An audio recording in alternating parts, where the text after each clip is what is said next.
Well, y'all, it's that time of year again. That time where perfectionists all around the world are obsessing over goals. We're lamenting all of the goals that we failed or the goals that we abandoned during the past year. And we're trying to decide what our goals are going to be for the coming year as well. Now, as a life coach, I love me a good goal. I really do. Goals are my jam. But the problem that I find is that most perfectionists are using goals to beat themselves up instead of using goals to elevate themselves. And if you're a perfectionist or even a recovering perfectionist like me, then you've probably done this with most of your goals without even realizing it. So, in today's episode, I'm going to show you how perfectionism sabotages your goals and how to avoid doing that in the future. Ready? Let's go.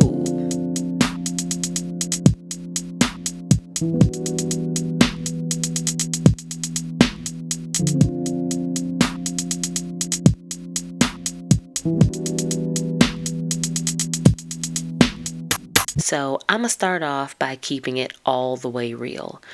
Perfectionists can be really creative when it comes to coming up with new ways to sabotage themselves and just make life harder than it needs to be. But for the purpose of today's episode, because I don't want to be here all day and I don't want to keep you all day, I'm just going to give you 3 of the sneaky ways that I've seen perfectionists use goals against themselves. And then I'm going to tell you how to make a shift, one shift to make so that you can stop sabotaging yourself with goals. Okay, ready?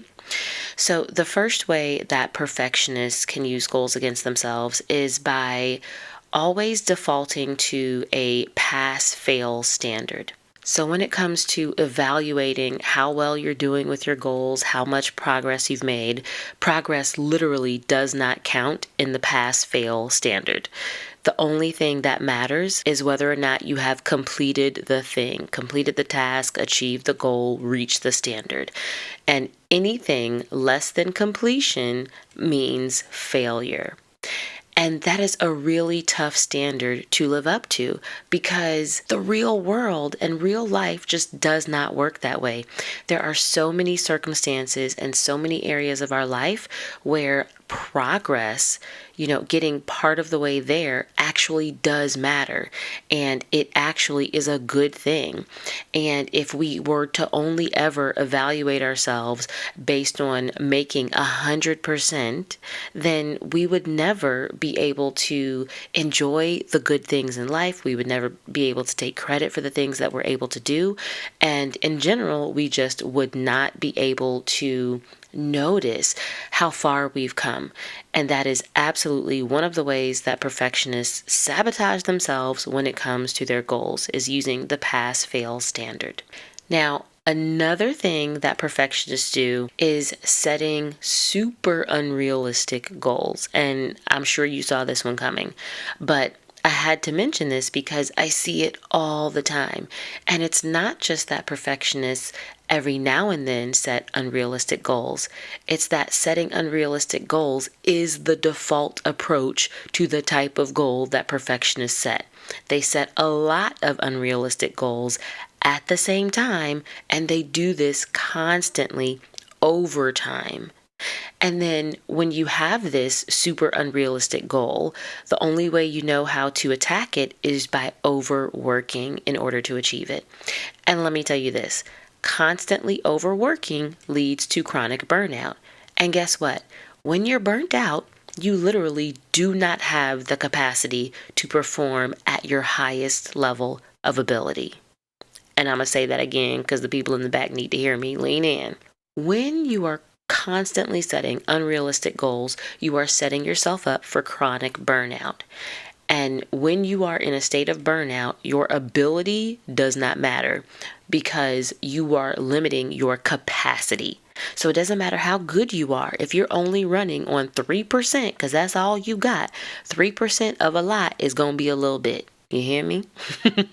So that's the second way that perfectionists use goals against themselves, is by setting super unrealistic goals. So, first, perfectionists use a pass fail standard to evaluate their goals. They set super unrealistic goals that are super difficult to achieve and lead to burnout all the time. But then, perfectionists also have a tendency to dismiss the goals that they do achieve. And this right here, this point right here, this is why we have to stop perfectionism in its tracks. Because perfectionism will have you convinced that it's not enough for you to just reach your goal. You've got to blow your goals out of the water. You've got to break records and you've got to be the best that there ever was. But when you do reach your goals, perfectionism will actually stop you from accepting and acknowledging your achievement, especially if it was easy. Because as a perfectionist, you're so used to not reaching your goals that when you do, you end up just telling yourself that the goal didn't really count or that you set the wrong goal to begin with. And all of this, these three things together, lead to you sabotaging your own success simply because you're mishandling your goals. So how do we stop doing this? And it's simple, but it's not easy. You change your relationship with your goals. Stop making your goals mean something about who you are, and stop using goals as a weapon against yourself. Instead, learn to see your goals for what they are: tools. Goals are just tools that can help you change or enhance yourself or change and enhance your life. That's it and that's all. And when you can see your goals as tools, then you can actually put them to work for you. So now, if you're like, Coach Elizabeth, what the heck are you even talking about? Don't worry, I got you. Book a sales call with me for one-on-one coaching, and I will help you stop getting bullied by your perfectionism into using goals against yourself. I will show you a different and better way to use goals that help you actually get what you want out of life, because I believe you should have what you want.